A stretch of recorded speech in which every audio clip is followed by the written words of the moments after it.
get started, power on the external chiller and set it to 20 degrees Celsius. Next, switch on the light array module at the backside of the BioLector XT device.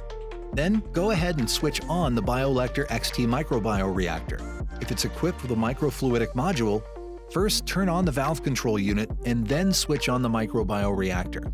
If you're operating a standalone microbioreactor, switch it on directly. During the boot process, the BioLector XT will automatically run a self-check. Once it's complete, you're ready to start your cultivation experiment.